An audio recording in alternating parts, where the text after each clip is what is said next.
अस्सलाम वालेकुम। कैसे हैं आप लोग? उम्मीद है सब ठीक होंगे। मेरी दुआएं आप सब के लिए। अल्लाह आपको अपने हिफ्ज़ व ईमान में रखे। मैं हूं आपकी दोस्त मिला और लाई हूं आपके लिए अच्छी अच्छी कहानियां। और आज की कहानी का नाम है चालाक लोमड़ी और बूढ़ा शेर। ये है हमारी कहानी का पार्ट 2। पार्ट 1 को देखने के लिए मेरे चैनल को विज़िट करें। चलें फिर पार्ट 2 शुरू करते हैं। मैंने सोचा इसी बहाने जंगल में मेरी इज़्ज़त हो जाएगी और जंगल के जानवर तारीफ़ करेंगे। देख लिया, ऐसी झूठी तारीफ़ करवाने का नतीजा। बेगम, तुम मेरा हौसला बढ़ाने की बजाय परेशान कर रही हो। फार्म खरगोश ने गुस्से में आते हुए कहा। मैं तुम्हें झूठी तसल्लियाँ देकर शेर के हाथों मरवाना नहीं चाहती, इसलिए हकीकत बता रही हूँ कि तुमने गलती की है। मेरा मकसद ये नहीं है तुम इस मसले का हल निकालने के बारे में सोचो कि किस तरह शेर के अजाब से बचा जाए। फार्म खरगोश ने कहा, मेरे जहन में यही एक तरकीब आ रही है कि तुम बीलुम्बड़ी के पास जाओ, इसको ये सब कुछ सच सच बता दो और इससे दरख्वास्त करो कि वो इस मसले का हल तलाश करे। वाह बेगम, क्या तरकीब तुमने बताई है। मैं अभी इसी वक्त जाता हूँ बीलुम्बड़ी के पास और वो ज़रूर कोई ना कोई हल निकालेगी। फार्म खरगोश ने कहा। वो जब बीलुम्बड़ी के पास पहुंचा, बीलुम्बड़ी अपने कान पर बैठने वाली मक्खी को उड़ा रही थी। फार्म खरगोश को आते देख कर चौंकी। अरे, तुम्हारा कैसे आना हुआ लुमड़ी खाला? जिस तरह तुमने मुझे बादशाह के हाथों इस वक्त मरने से बचाया है, इसका मैं तुम्हारा बहुत शुक्रगुजार हूँ और चाहता हूँ कि अब भी आप मुझे शेर के अजाब से निजात दिलाएं। फार्म खरगोश ने कहा। भाई ज़रा खुल कर बताओ कि तुम क्या चाहते हो, बिल लोमड़ी ने कहा। खाला, मुझे जादू वगैरह कुछ नहीं आता। मैं अपनी बड़ाई की खातर झूठ बोला था जो अब मेरे गले पड़ गया है। मैं बादशाह के लिए कुछ नहीं कर सकता। अब आप ही इस मसले का हल निकालें कि मेरी जान बच जाए। फार्मर खरगोश बेटा, तुम्हें मालूम है कि हमारा शेर बादशाह बहुत बूढ़ा हो चुका है। कुछ दिनों के बाद हमारे बादशाह की हालत हो जाएगी कि वो अपने ऊपर बैठी मक्खी भी नहीं उड़ा सकेगा। ज़रा सोचो, ऐसा बादशाह हमारी हिफाजत क्या करेगा? इसलिए हमारा बादशाह जवान होना चाहिए। बादशाह को मैं किस तरह जवान करूं? जो काम मेरे बस में नहीं, मैं वो किस तरह कर सकता हूं? अरे बेवकूफ़, ज़रा अकल से काम लो और बादशाह के सामने ये बिल्कुल भी मत कहना कि तुम्हें जादू नहीं आता। तुम शेर को ये जाकर कहो कि तुमने घर जाकर पढ़ाई की है। इसमें जवान होने का तरीका ख्वाब में ज़ाहिर हो गया है। इस तरीके में आपको तालाब के पानी में उतरकर पूरा जिस्म पानी के अंदर रखना है और सिर्फ मुंह बाहर रखना होगा और आंखें बंद रखनी है। मैं पढ़ाई करूँगा, जैसे ही पढ़ाई ख़त्म होगी आप जवान हो चुके होंगे। जवान होते ही पानी से बाहर आ जाना। पानी में जब शेर बादशाह जवान नहीं होगा तो वो गुस्से में भर कर मुझे इस वक्त ही चीर फाड़ कर खा जाएगा। बेवकूफ़, पहले पूरी बात सुन लिया करो। कान इधर लाओ।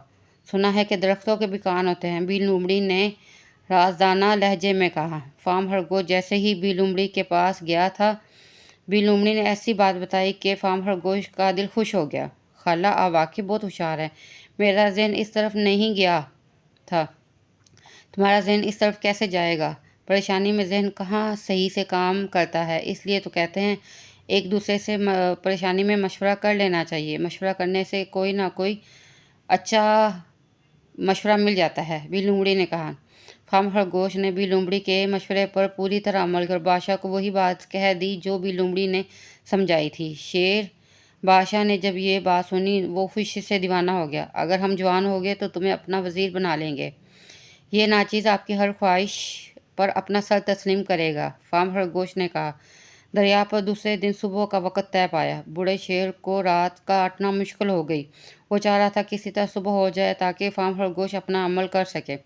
पूरी रात जवान होने की खुशी में शेर को नींद नहीं आई और वो जागता रहा। सुबह नींद से इसकी आंखें बोझल हो रही थी। फार्म खरगोश के आते ही बूढ़ा शेर दरिया पर चल दिया। शेर दरिया पर पहुंचते ही दरिया के पानी में उतर गया और आंखें बंद कर ली और इंतज़ार करने लगा कि कब फार्म खरगोश का अमल ख़त्म हो और वो पानी से बाहर निकले। बिल लोमड़ी भी वहां पहुंच गई थी।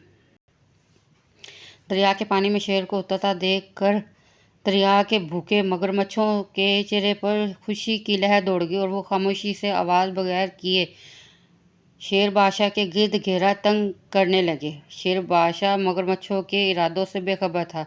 جیسے ہی مگرمچھوں نے شیر پر حملہ کیا وہ اس صورتحال سے گھبرا گیا اور وہ چاہتا تھا کہ ان سے بچ نکلے، لیکن ایسا ممکن نظر نہیں آ رہا تھا۔ مگرمچھ بڑھ بڑھ کر شیر پر حملہ کر رہے تھے اور بری طرح بوڑھے شیر اپنا بچاؤ کرنے کو ہر تدبیر کر رہا تھا، لیکن وہ ان کے درمیان گر گیا تھا۔ تابا توڑ حملوں سے بوڑھا شیر اس قدر زخمی ہو گیا کہ وہ مذمت کرنے کی پوزیشن میں نہیں رہا اور بے بس ہو گیا۔ شیر کو بے بس پا کر مگرمچھ اس کا گوشت نوچ نوچ کر کھانے لگے اور منٹوں میں شیر کے جسم سے گوشت کا صفایا کر دیا۔ فام خرگوش اور بی لومڑی دور کھڑے یہ منظر دیکھ رہے تھے۔ بی لومڑی بہت خوش نظر آ رہی تھی۔ فام خرگوش بھی خوشی خوشی گھر لوٹ گیا۔ شام تک شیر کی ہلاکت کی خبر پورے جنگل میں پھیل چکی تھی۔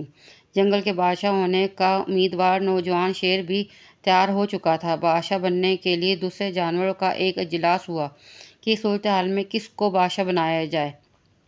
بندر، چیتا، بھالو بھی بادشاہ بننے کے امیدوار تھے۔ بی لومڑی نے نئے بادشاہ بنانے کے لیے نوجوان شیر کو نامزد کیا تو اس نے زوردار چیخاڑ ماری، جس کو سن کر بندر، چیتا اور بھالو نے دم سا لی۔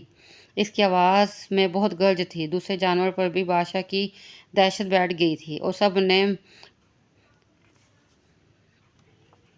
متفقہ طور پر نئے بادشاہ کی منظوری دی۔